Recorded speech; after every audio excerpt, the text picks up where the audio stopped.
Puji nama Tuhan, Bapak Ibu Saudara terkasih di dalam nama Tuhan Yesus. Kembali lewat kasih, lewat kemurahan, serta kebaikan yang Tuhan kerjakan, yang Tuhan berikan kepada kita.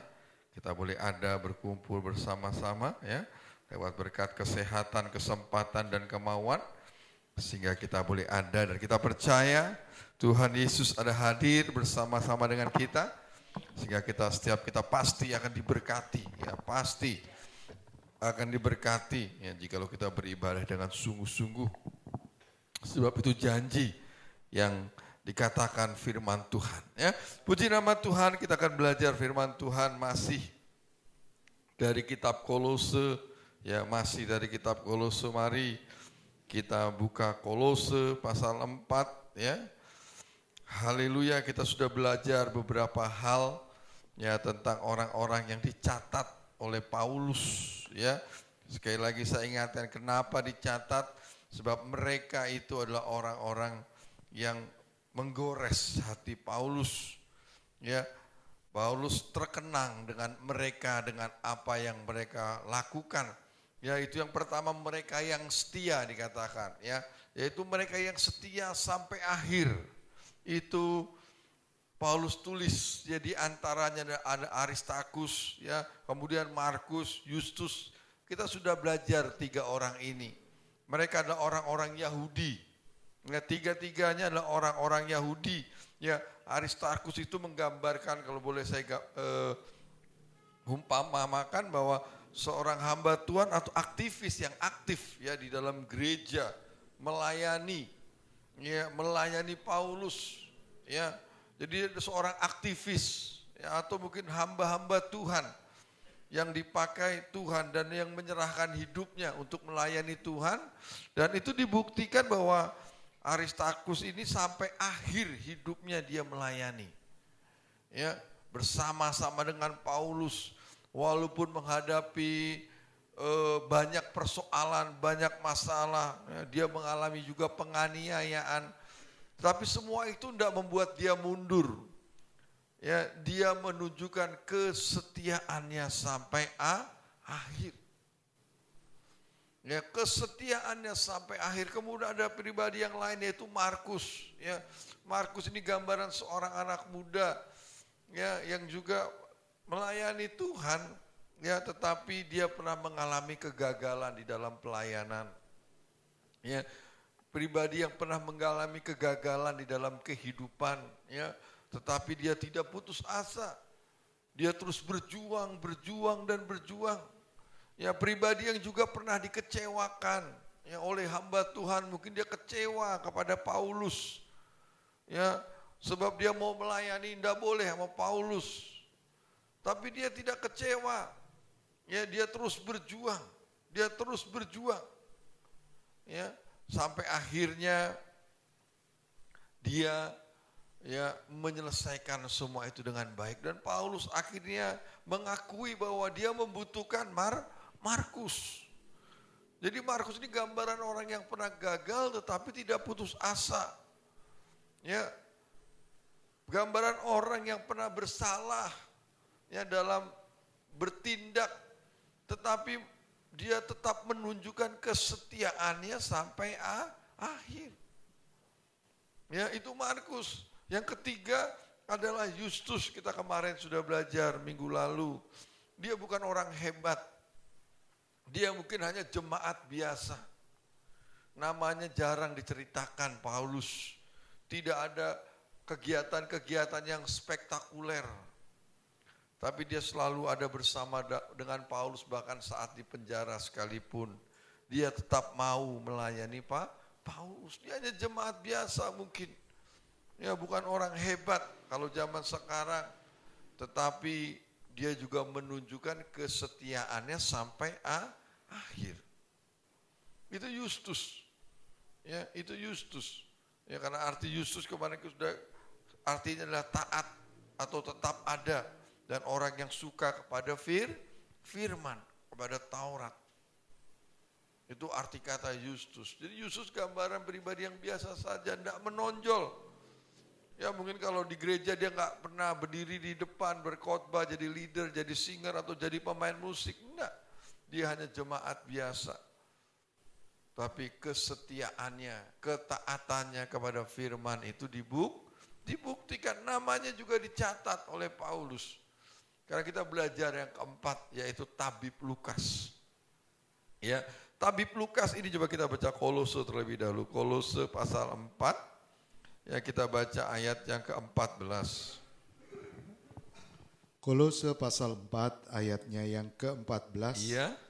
Salam kepadamu dari tabib Lukas Iya. yang kekasih dan dari Demas. Iya, namanya juga disebut, yaitu tabib Lukas. Ya, tabib Lukas ini mungkin ya, saya baca tadi buku, satu-satunya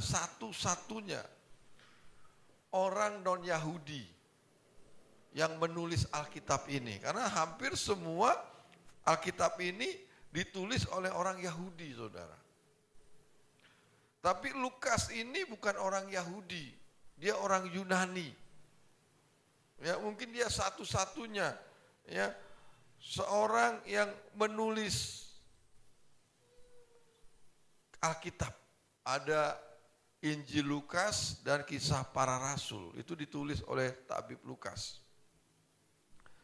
Ya, dan dia seorang tabib atau dokter. Ya, Lukas ini seorang tabib atau dokter.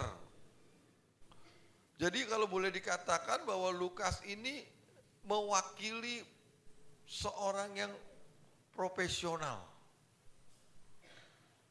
Dia bukan orang bodoh, dia orang pinter, dia sekolah, dia memiliki jabatan, memiliki kedudukan, memiliki pekerjaan yang baik. Berbeda dengan Aristarkus, berbeda dengan Markus, berbeda dengan Justus. Ini seorang tabib ya, yang cukup baik. Ya, yang mungkin juga saat itu dia terkenal. Ya, tetapi tabib Lukas ini mau menyerahkan kehidupannya untuk melayani. Dan orang seperti ini sangat jarang, saudara. Coba kita buka. Ya, bukannya tidak ada, saudara, jangan terjebak dengan kata-kata hanya orang bodoh saja yang dipakai oleh Tuhan. Coba kita buka, kita perhatikan. Dalam 1 Korintus 1 ayat 25 ya sampai dengan ya 29. 1 Korintus pasal 1 ayat 25 sampai dengan 29. Iya. Sebab yang bodoh dari Allah Iya. lebih besar hikmatnya daripada manusia. Iya. Dan yang lemah dari Allah lebih kuat daripada manusia.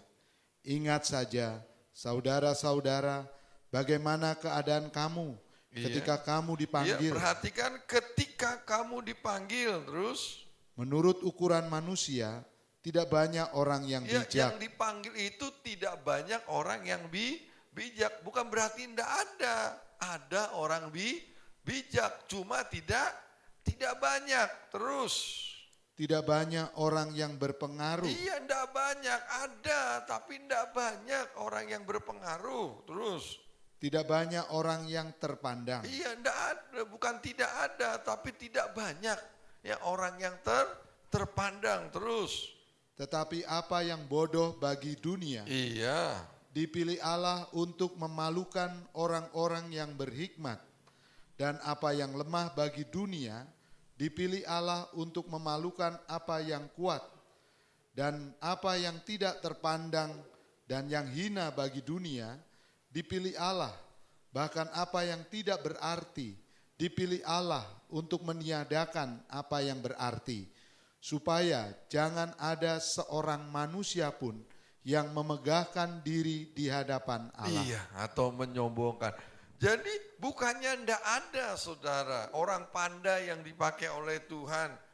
Ya, bukan yang nggak ada orang yang bijak, orang yang jabatannya tinggi yang tidak dipakai Tuhan, bukan, tapi langka.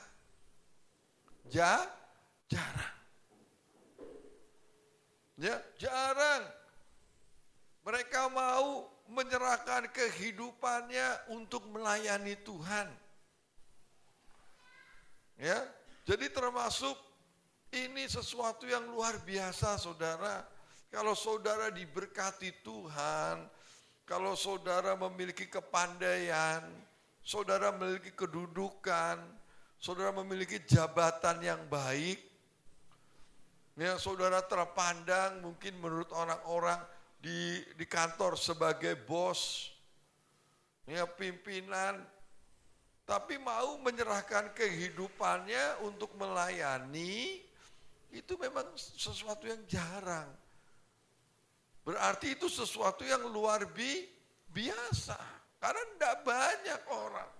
Jadi betapa bersyukurnya saudara yang diberkati Tuhan, tetapi mau mengambil bagian dalam pelayanan. Mengapa? Sebab tidak banyak. Tidak banyak. Sebab mereka cenderung angkuh, mereka cenderung sombong, mereka cenderung merendahkan, meremehkan yang lain. Sehingga tadi Tuhan katakan, aku terpaksa pakai yang bodoh, aku terpaksa pakai yang dipandang hina, aku terpaksa dipakai yang tidak bijak. Tujuannya untuk mengingatkan, ya, bahwa Tuhan bisa pakai siapa saja. Ya, jadi kalau andai kata orang kaya sombong, oh Tuhan bisa pakai. Ya, orang yang tidak punya untuk kemuliaan nama Tuhan, sehingga yang kaya tidak menjadi sombong, yang pandai sombong, Tuhan bisa pakai orang bodoh, yang nggak sekolah sekalipun, itu bisa dipakai oleh Tuhan dengan luar biasa. Ya. Itu bisa dibuktikan oleh Tuhan. Tujuannya supaya mereka tidak sombong, tetapi orang kaya, orang yang pandai, orang yang bijak, dipakai Tuhan itu juga kadang-kadang dipakai untuk supaya yang miskin nggak sombong. Sebab ada banyak orang miskin yang sombong. Ya, bagaimana saudara hati saudara tersentuh melihat pribadi, wah, dia seorang tabib yang luar biasa aja mau melayani Tuhan dengan segenap hati. Saya ini bukan apa-apa, kenapa enggak mau melayani Tuhan dengan segenap hati? Ya, untuk mengalahkan pribadi-pribadi yang akan sombong pada akhirnya. Supaya kita ingat, kalau mereka yang kaya begitu aja, yang pandai begitu mau melayani hal-hal kecil, yang rapiin bangku misalnya, ya seperti dulu ya temannya papa, pengusaha tapi rela jadi tukang parkir kalau ibadah, saudara. Dia punya perusahaan yang besar, pabrik sepatu, ya, yang sepatunya semua diekspor, saudara. Saya sangat jarang melihat sepatu merek Dunhill, mungkin ada, tapi itu Dunhill mereknya, saudara. Saya ingat. Yang saya dikasih saat itu aja harganya 300.000. Tuh tahun berapa, saudara? Iya. Tapi kalau ibadah rela jadi tukang parkir. Kalau ada orang seperti itu mau sombong yang gembel-gembel, saudara. Kan enggak, wah. Dia aja mau melakukan pekerjaan seperti itu untuk melayani Tuhan. Jadi meniadakan kesombongan juga kalau Tuhan mau pakai orang-orang yang berpengaruh, orang-orang kaya, orang-orang yang pandai. Ya, jadi Lukas ini gambaran seorang yang profesional, memiliki jabatan, memiliki kedudukan, orang yang berpengaruh sebab dia seorang tabib, tapi dia mau melayani Tuhan, tidak gengsi. Bahkan pelayanannya nanti saudara lihat, wah luar biasa sekali.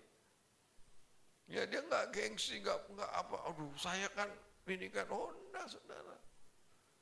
Belajar dari Tuhan Yesus, dia seorang guru.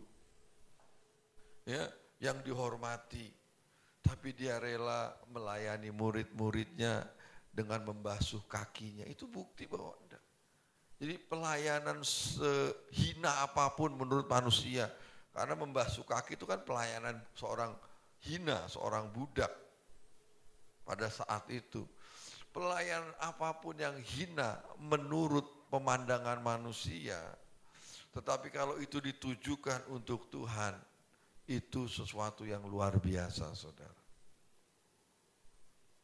Ya, jadi pelayanan yang hina menurut pandangan manusia sekalipun. Tapi kalau saudara melakukannya untuk kemuliaan nama Tuhan.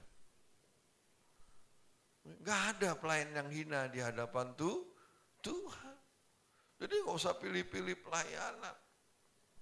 Masa saudara tahu ini untuk Tuhan, saya lakukan ini untuk Tuhan. Kalau untuk manusia rugi, saudara. Rugi. Ya. Tapi karena tabib Lukas tahu dia melakukannya untuk Tuhan. Enggak. Ya, dia tidak pandang buli itu. Dia pribadi yang rendah hati. Ya, dia mau melayani Tuhan walaupun ya dalam pelayanannya akan ada banyak persoalan yang harus dihadapi. Tantangan yang dihadapi. Ya. Tapi tabib Lukas ini gambaran pribadi yang setia kepada pelayanan. Walaupun dia orang hebat. Kita bisa lihat buktinya dia seorang yang luar biasa. Kita buka dalam Lukas terlebih dahulu. Lukas ini ditulis oleh tabib Lukas, saudara. Semuanya ahli-ahli teologi setuju ya. Kita baca pasal 1 ayat 1 sampai dengan 4. Lukas pasal 1 ayat 1 sampai dengan 4. Iya. Theophilus yang mulia. Iya, ada namanya Theophilus yang mulia. Kalau pakai kata-kata yang mulia, saudara tahu pasti ini bukan orang biasa. Theophilus yang mulia. Terus. Banyak orang telah berusaha menyusun suatu berita. Iya. Tentang peristiwa-peristiwa yang telah terjadi di antara kita. Seperti yang disampaikan kepada kita oleh mereka, yang dari semula adalah saksi mata dan pelayan firman. Iya. Karena itu, setelah aku menyelidiki, itu kata yang penting terus. Segala peristiwa itu, iya. Dengan seksama dari asal mulanya, aku mengambil keputusan untuk membukukannya. Ia mengambil keputusan, ya, berkomitmen untuk membukukannya dengan teratur bagimu. Dengan teratur, terus supaya engkau dapat mengetahui bahwa segala sesuatu yang diajarkan kepadamu sungguh benar. Iya. Bukti bahwa tabib Paulus ini bukan orang biasa, dia kenal, ya. Ya, tabib Lukas ini bukan orang biasa, dia kenal nama Theophilus dengan sebutan yang mulia. Ini pasti Theophilus bukan orang biasa, saudara. Dia pejabat. Ya, tidak mudah bergaul pada masa itu untuk bergaul dengan pejabat-pejabat yang disebut dengan kata yang mulia. Ya, nggak mudah.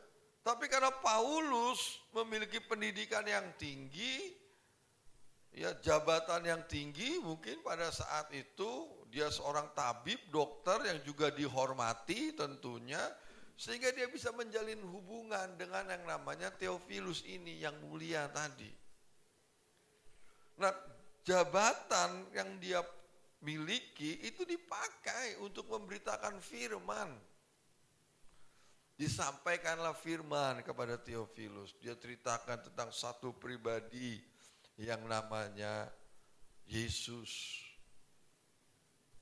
Ya, yang namanya Yesus. Ya, diceritakan. Ya, dan mungkin Theophilus ini tertarik. Sehingga tadi kita baca, tabib Lukas mengambil keputusan untuk menulis kisah Tuhan Yesus ini. Dia bukan seorang saksi mata, bukan, karena dia tidak hidup di zamannya Yesus. Dia ada hidup di zamannya Paulus. Ya, kemungkinan dia juga ditobatkan atau dimenangkan oleh Paulus.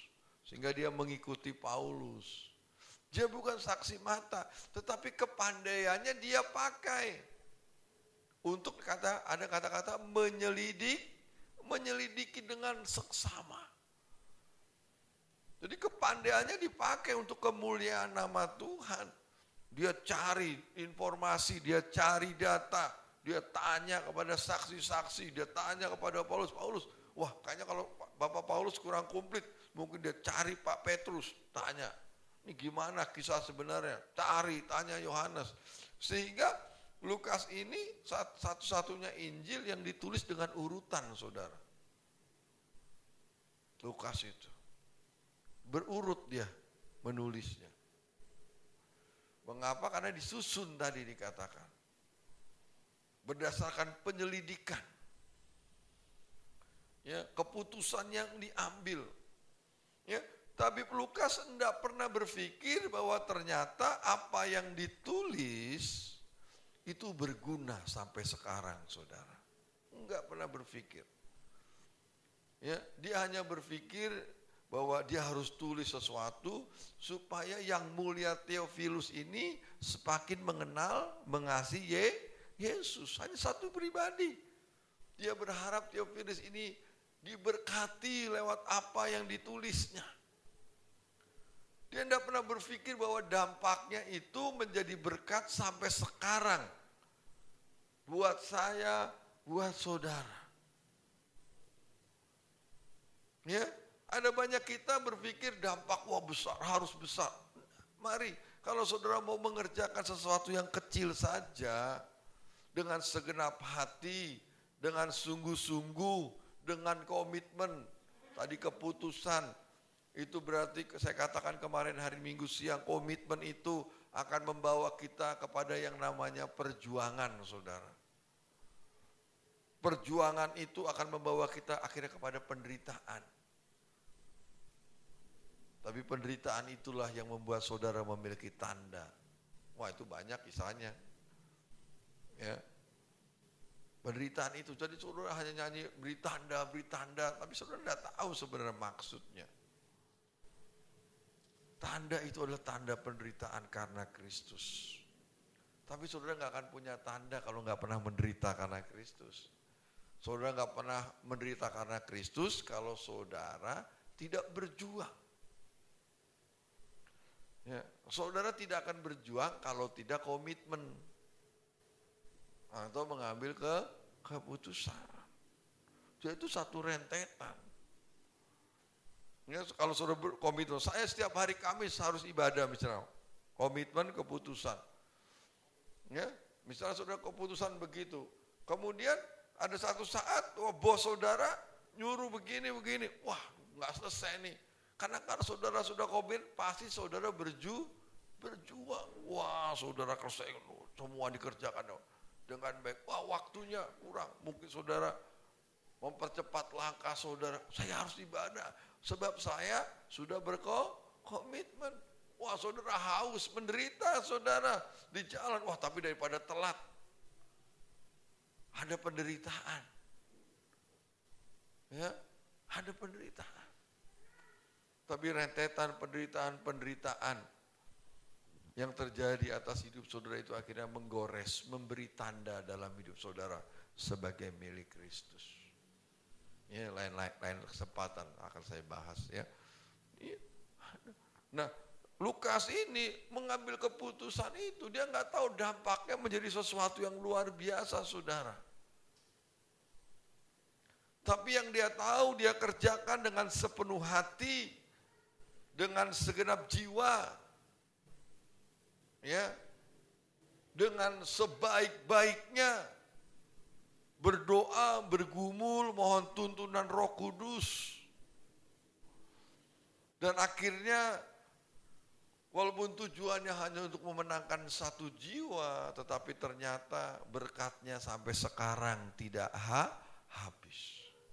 Jadi jangan remehkan perjuangan saudara. Apapun yang kita kerjakan dengan kesungguhan hati, ya, kesungguhan hati, dengan kesetiaan, walaupun nampaknya kecil hasilnya, tapi saudara tidak tahu nanti itu bermanfaat untuk banyak orang di kemudian hari. Ya, di kemudian hari. Ya, sepertinya ada cuma, mungkin sekarang sudah berkata, alah dulu, alah cuma cabai, oh sekarang cabai. Daging kalah saudara. Alah cuma cabai Mas Heru nanem capek. Serauk di pasar ngambil juga nggak apa-apa. Oh, sekarang sudah ngambil cabai di pasar, 1 biji digetok saudara. Iya kemarin di TV 180 sampai ada yang 200 daerah Jawa. So, saya kaget, kalah saudara daging. Sebab saudara tidak tahu apa yang terjadi di kemudian. Makanya yang baik itu tanam saja, tabur saja. Ya, saudara nggak tahu apa yang terjadi kemudian. Tapi dampaknya nanti luar biasa saudara. Betul, dampaknya luar biasa. Kerjakan saja. Saya pernah bersaksi, waktu saya pindah di Gang Naka nggak ada yang saya kenal. Ya, karena kebanyakan teman-teman papa yang sudah tua-tua, anak-anaknya saya nggak ada yang kenal. Karena hanya sampai kelas 3 saja saya di asrama, kemudian sudah pindah di sini. Nggak ada yang dikenal. RT-nya siapa nggak tahu.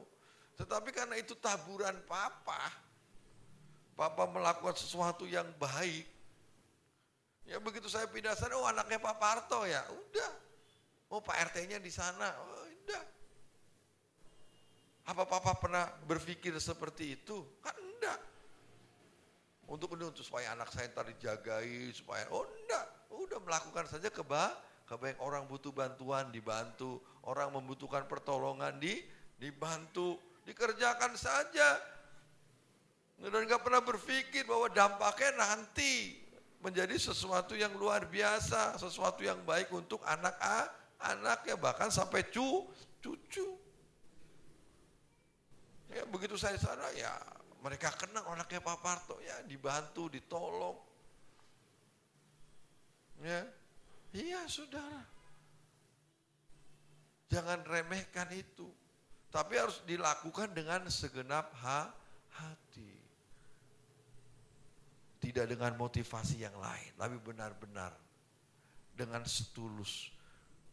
Nah, Lukas ini tidak pernah berpikir bahwa apa yang dikerjakannya itu berdampak menjadi berkat sampai sekarang, saudara.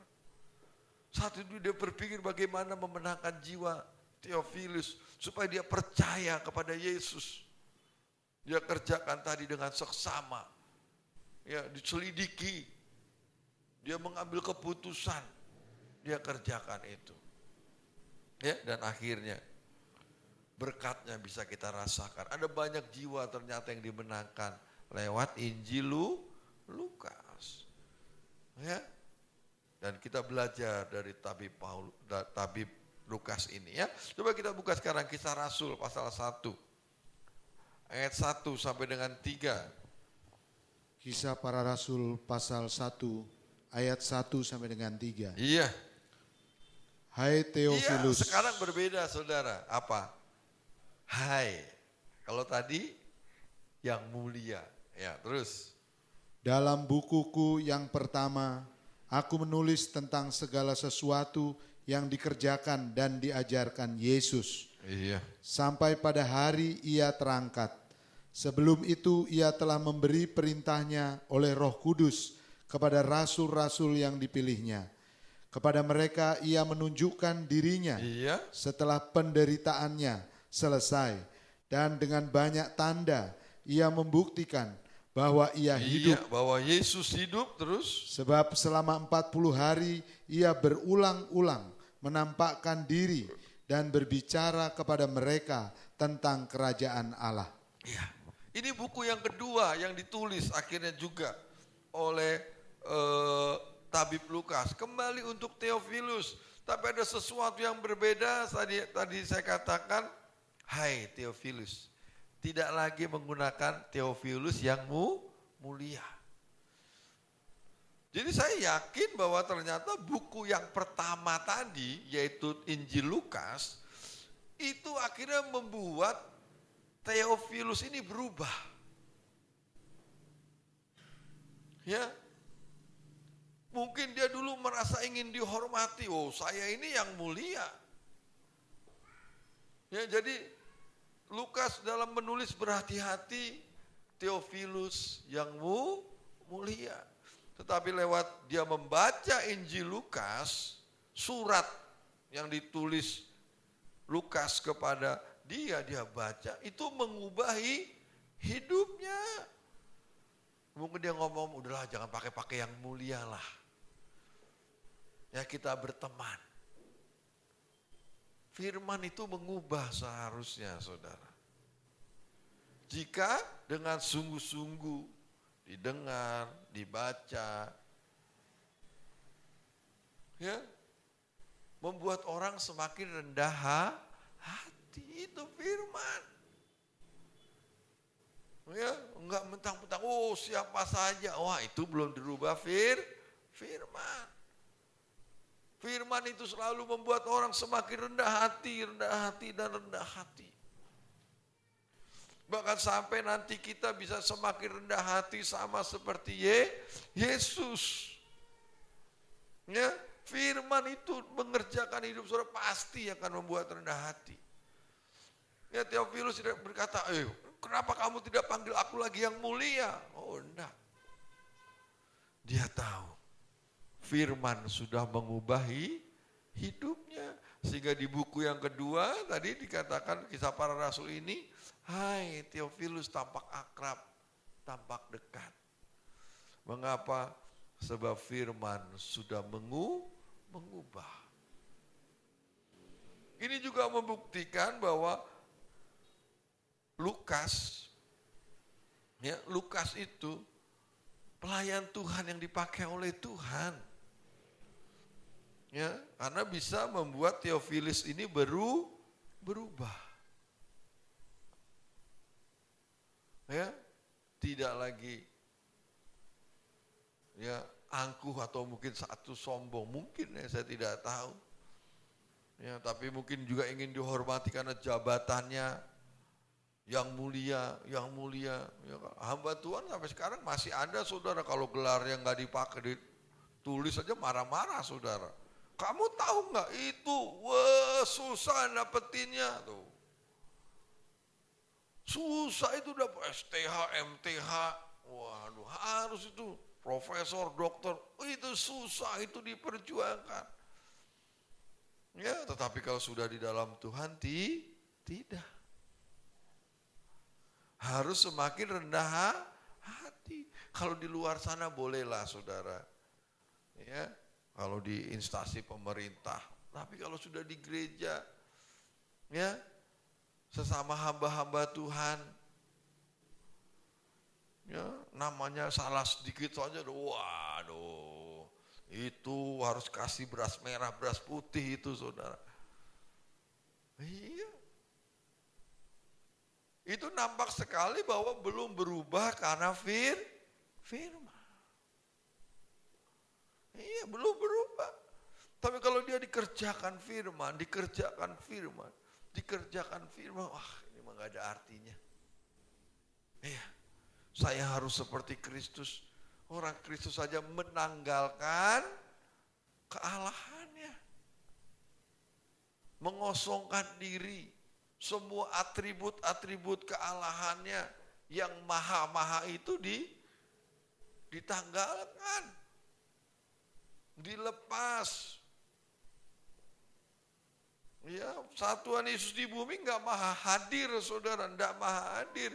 Dia nggak bisa ada di sini juga ada di sana, nggak ada, dilepas itu kemahadirannya, kemahakuasaannya juga dilepas. Dia nggak maha kuasa, saudara, betul. Ya, enggak, dia enggak maha kuasa saat sebagai manusia di bumi, enggak, ditanggalkan. Buktinya apa? Dia menanti perintah dari Bapa. Apa yang aku lakukan itu dia katakan berdasarkan kehendak Bapa. Bapa yang mengutus aku. Itu karena sudah ditanggalkan, saudara. Dia enggak sembarangan nyembuhin orang.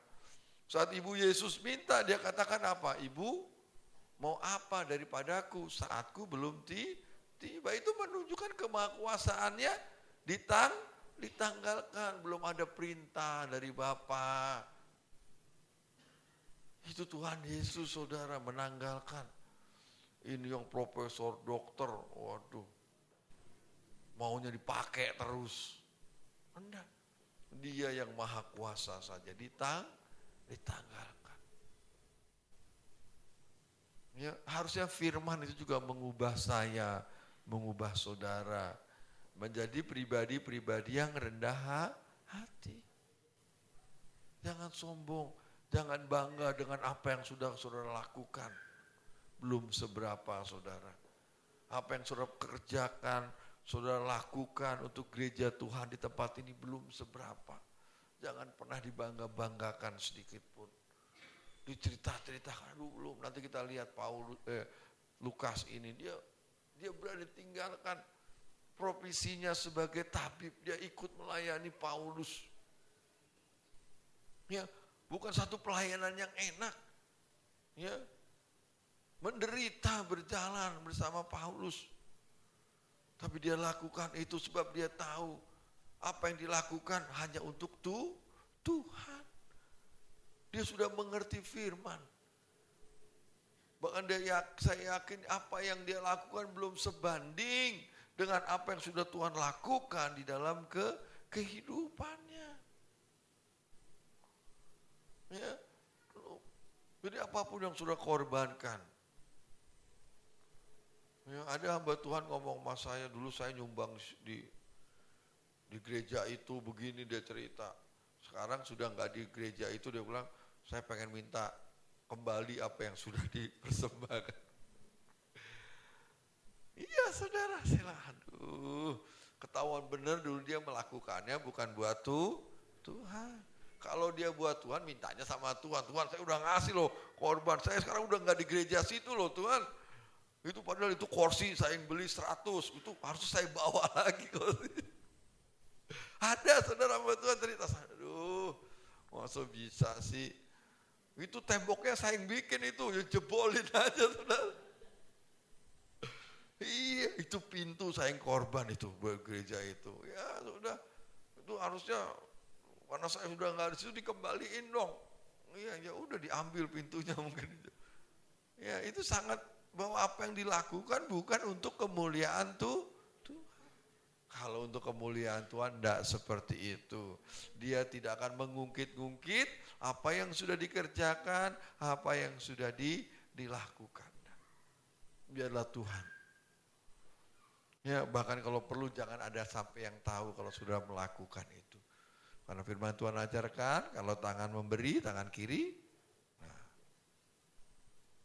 ya, jadi kalau perlu, nggak apa-apa, nggak ada yang tahu. Biar hanya Tuhan yang tahu apa yang saudara lakukan, apa yang saudara kerjakan, supaya benar-benar menjadi berkah. Jangan curi sedikit pun kemuliaan Tuhan. Karena seringkali kita melakukan supaya untuk dipuji. Hebat itu dia. Hebat.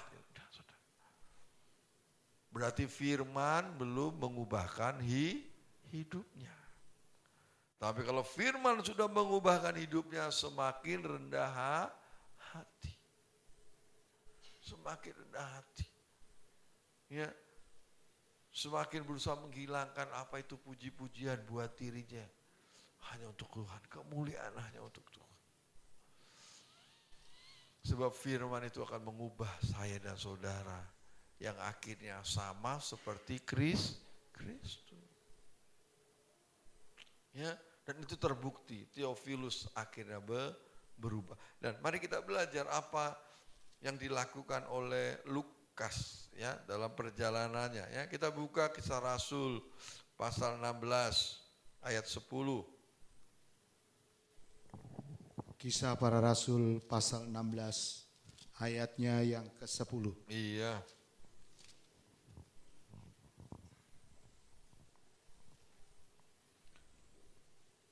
Setelah Paulus melihat penglihatan itu. Jadi Paulus melihat ada orang Makedonia yang berseru-seru mengajak Paulus, ayo menyeberang ke Makedonia terus. Segeralah kami mencari kesempatan. Ada kata-kata kami itu menunjukkan bahwa tabib Lukas ikut serta dalam pelayanan itu. Kami, kalau kami kan berarti kan ada di dalamnya. Kami, ya. Setelah ya Paulus melihat penglihatan itu, segeralah kami terus untuk berangkat ke Makedonia. Iya.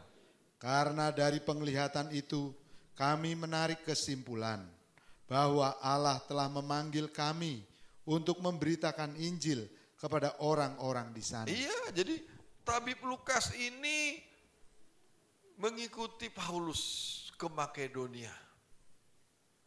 Ya, dan Makedonia itu kalau saudara baca dalam kisah Korintus dikatakan bukan jemaat yang kaya. Ya, sekalipun coba kita baca. Ya,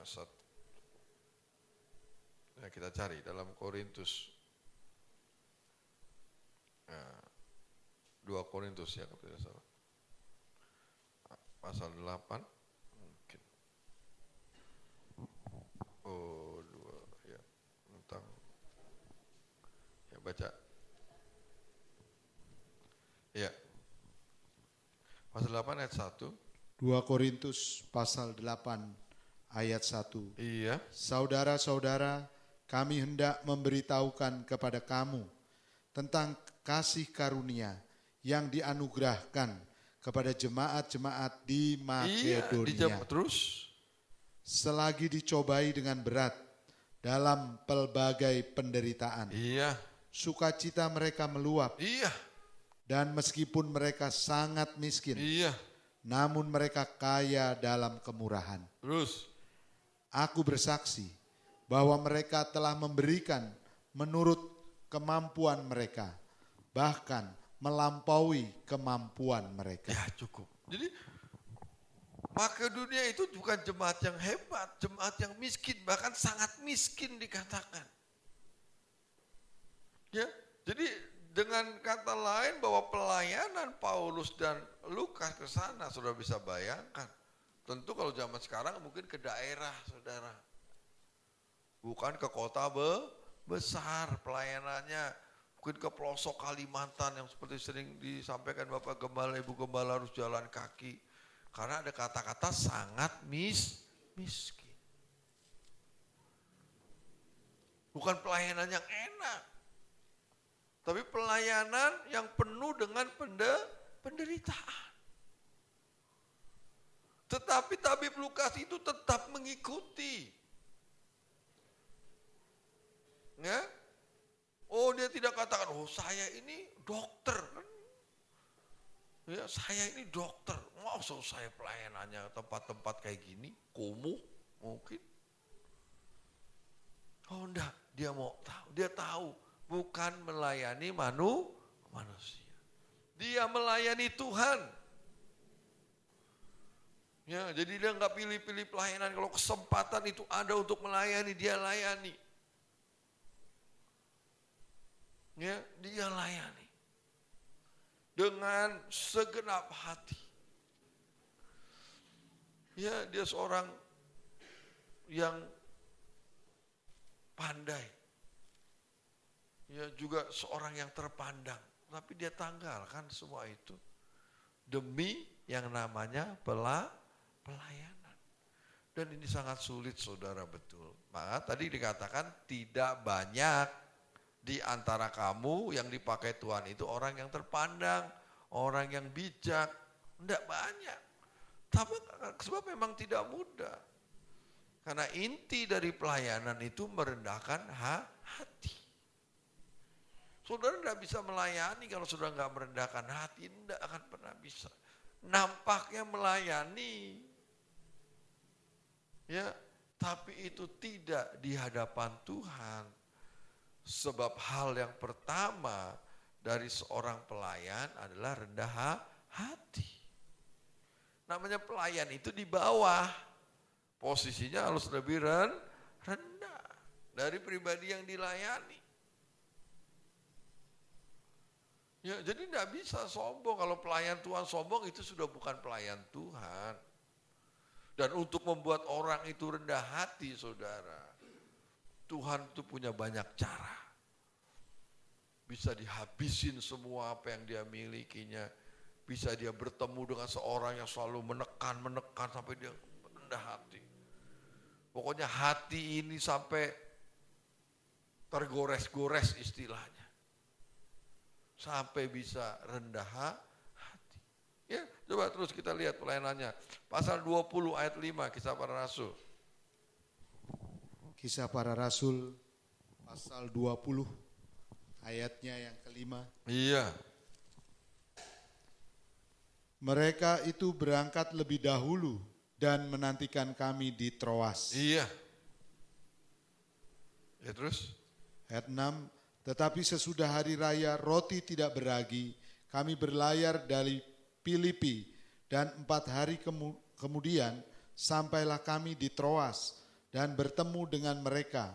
Di situ kami tinggal 7 hari lamanya. Jadi dari Makedonia dia pergi ke Troas. Ya di Troas ini terjadi sesuatu yang tidak baik yang sudah baca kemarin, Aristarkus. Ada satu peristiwa yang akhirnya Aristarkus itu diseret keluar. Ya. Tapi tabib Lukas ini tetap mengikuti pelayanan itu, saudara. Ya, jadi kesetiaannya nampak sekali. Ya, mengikuti Paulus. Tentu saya yakin bukan karena Paulus, tapi dia tahu karena Tuhan. Apalagi dia sudah dibekali tadi melihat jemaat di Makedonia. Saya percaya itu juga rencana Tuhan untuk Lukas ini melihat, lu lihat tuh jemaat Makedonia miskin. Bahkan sangat miskin, tapi dilihat semangatnya untuk berkorban. Bahkan Paulus katakan tadi apa yang diberikan jauh melebihi apa yang dia mampu, melampaui kemampuannya. Ya, dan itu menjadi pelajaran buat tabib Lukas. Wow. Ya, ini orang gak punya aja berani berkorban banyak. Maksud saya orang yang punya, istilahnya begitu, gak berani berkorban. Itu menjadi pelajaran buat tabib Lukas. Ini orang susah aja mau melayani kok. Karena dikatakan tadi dia memaksa untuk ambil bagian dalam pelayanan bagi orang-orang kudus jemaat di Makedonia itu. Mungkin menyentuh hati tabib Lukas, wah dia aja pengen melayani, saya yang punya kesempatan untuk melayani, kenapa tidak melayani? Itu membangun kerohaniannya, ya bergairah. Akhirnya tetap mengikuti Paulus sampai ke Troas. Terus coba kita baca ayat 27. Pasal 27 ayat 1. Kisah Para Rasul pasal 27 ayat 1. Setelah diputuskan bahwa kami akan berlayar ke Italia, maka Paulus dan beberapa orang tahanan lain diserahkan kepada seorang perwira yang bernama Julius dari pasukan Kaisar. Kami naik ke sebuah kapal dari Adramitium yang akan berangkat ke pelabuhan-pelabuhan di sepanjang pantai Asia. Lalu kami bertolak Aristarkus, seorang Makedonia dari Tesalonika, menyertai kami. Iya, itu. Ya, dikatakan dia tetap ikut, ada kata kami. Ya, itu mau menuju ke Roma, saudara.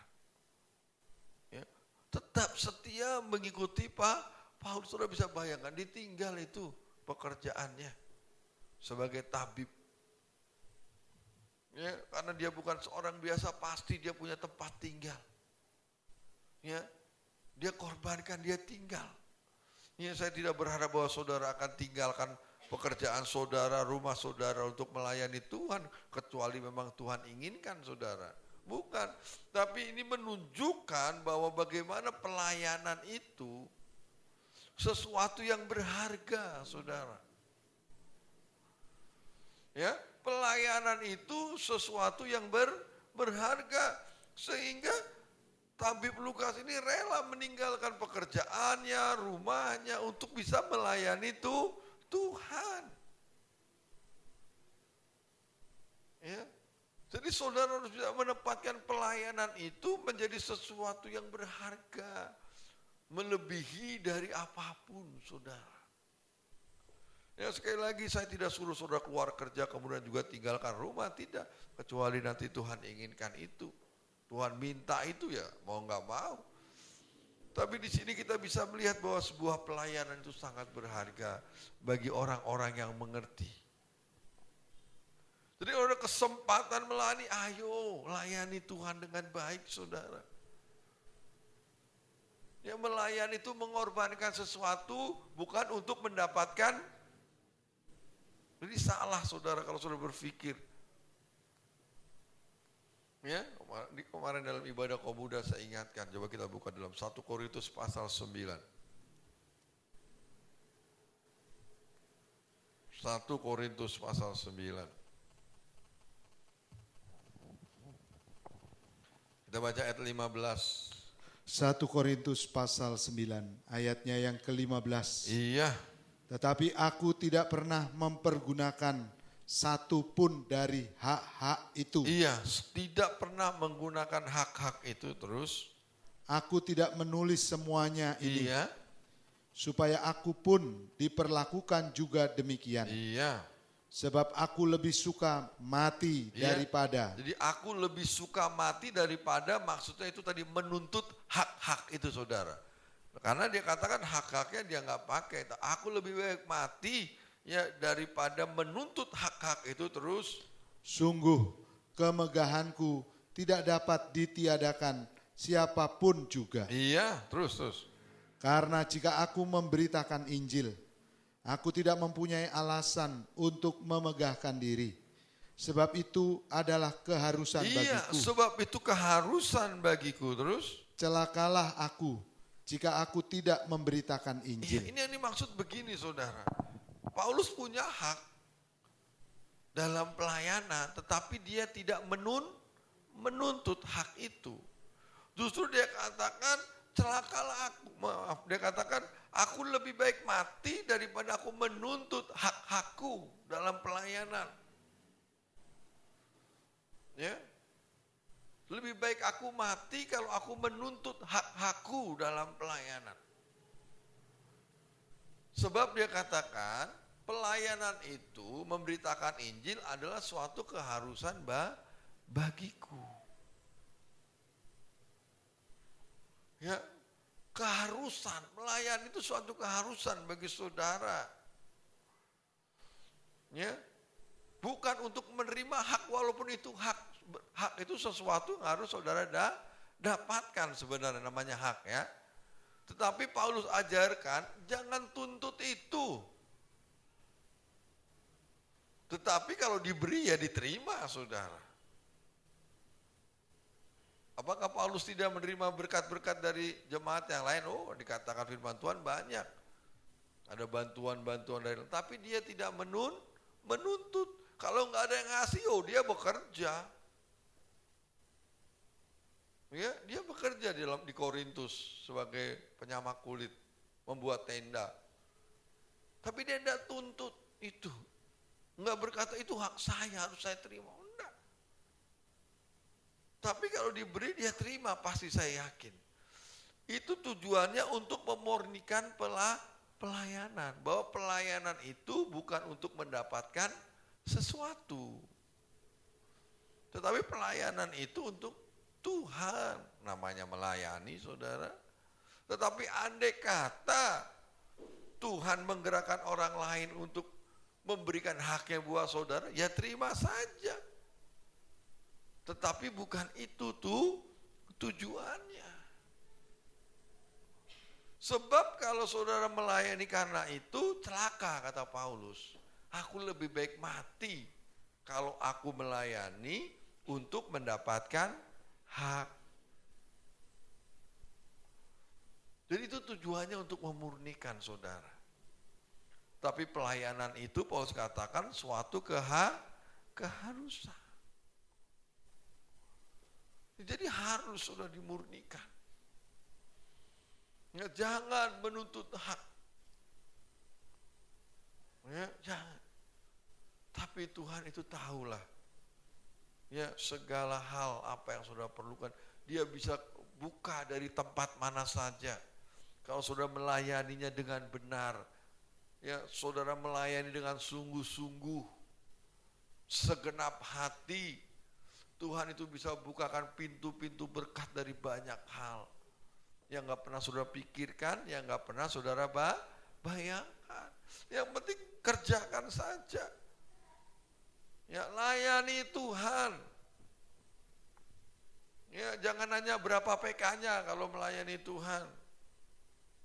Itu saat itu sudah tidak melayani Tuhan, kata Paulus. Mengapa? Sebab kamu melayani karena hak. Paulus katakan lebih baik mati saja kau kalau begitu. Iya. Jadi kalau sudah melayani Tuhan karena sesuatu, ya hak yang harusnya saudara dapatkan, sekali lagi hak itu sesuatu yang harusnya saudara dapatkan. Tapi Tuhan ajarkan jangan tuntut itu. Mengapa? Sebab itu untuk memurnikan pelayanan saudara di hadapan Tuhan. Ya, sebab melayani itu memberi. Bukan menerima. Tapi sekali lagi percaya sama Tuhan. Tuhan sanggup melakukan perkara-perkara yang ajaib. Tuhan sanggup melakukan perkara ajaib dalam hidup saudara. Bahkan apa yang gak pernah saudara pikirkan, bayangkan. Tuhan bisa sediakan buat saudara. Sehingga ayolah kita belajar melayani Tuhan itu dengan satu kemurnian. Ya, melayani Tuhan itu suatu keharusan. Ya, tapi kita belajar murni melayani, bahwa saudara melayani bukan karena berkat, bukan karena apa saja, walaupun ada janji bahwa saudara akan diberkati, tapi bukan karena itu. Ya, bukan karena itu. Tapi melayani karena suatu keharusan. Ya, jadi layanilah Tuhan dengan sungguh-sungguh. Tapi Lukas ini rela meninggalkan semua itu. Ya, coba 28 sekarang, pasal 28. Nah, dalam Kisah Para Rasul ayat pasal 20 terlebih dahulu, ayat pasal 27 ayat 20 maksud saya.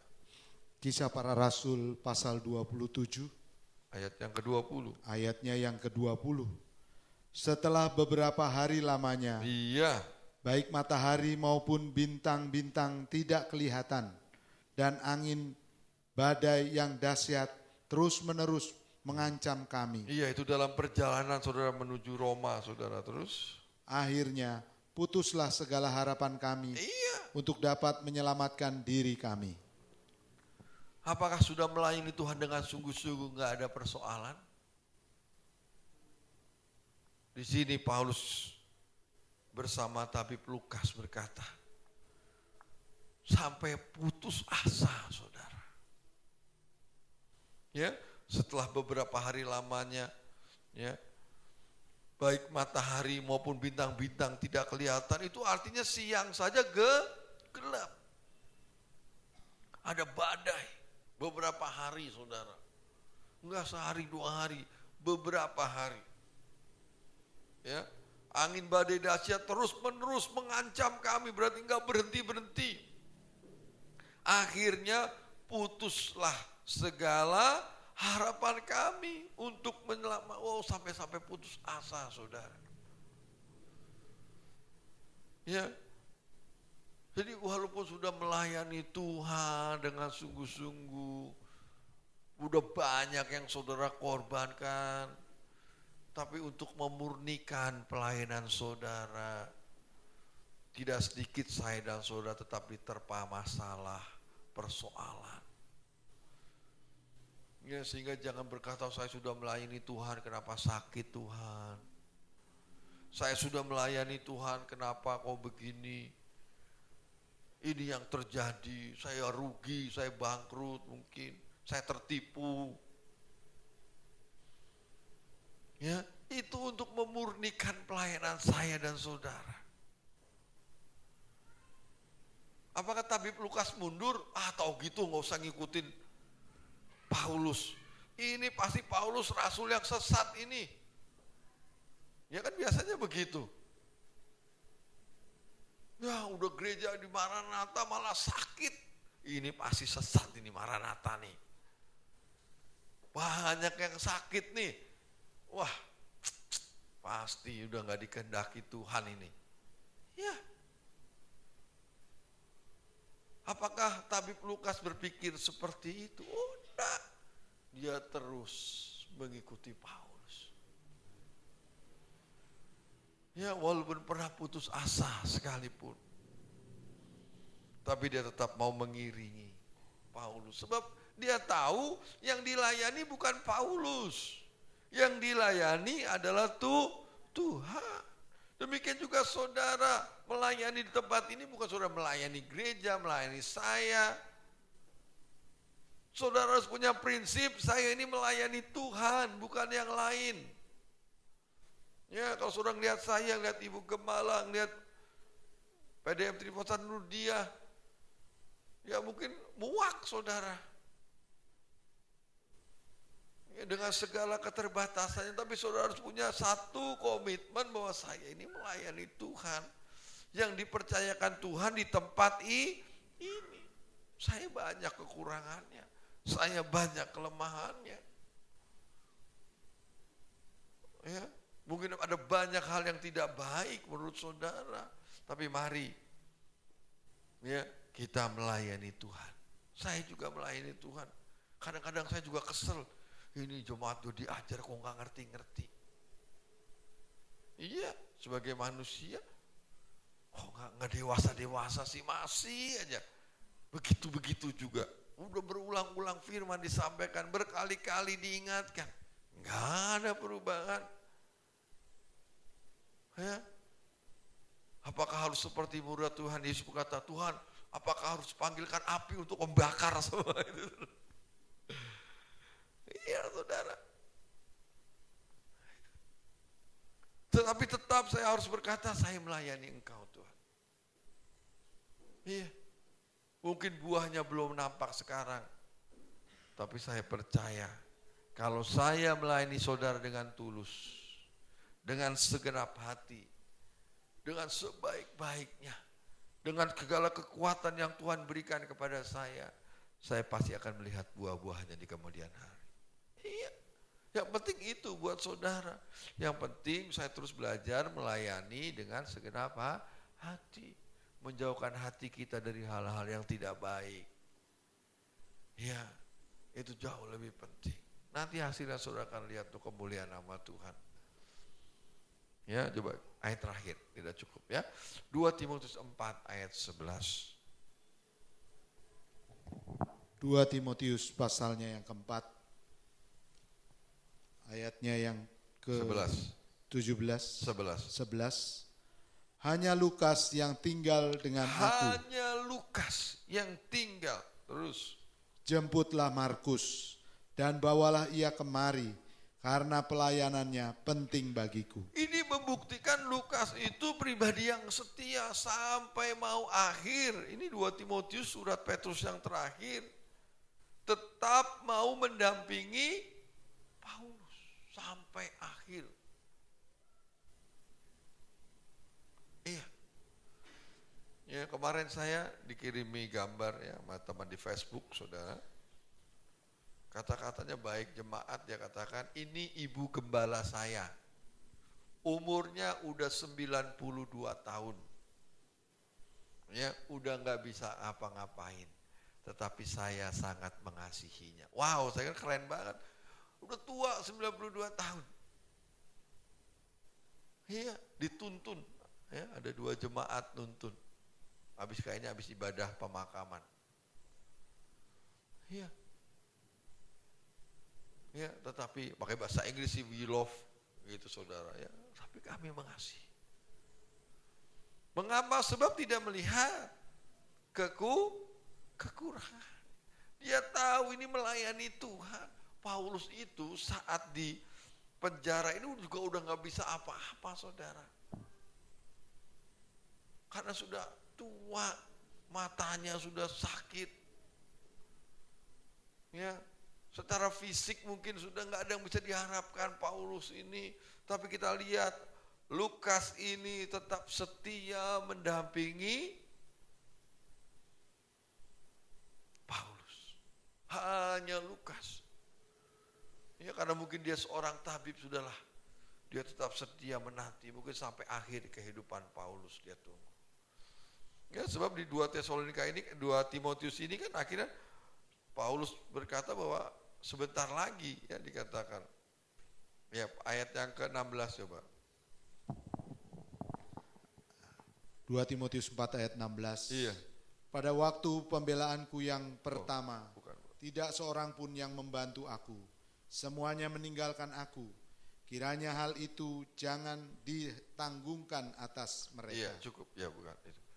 Yang dikatakan sekarang darahku, oh ya pasal 4 ke atas ya.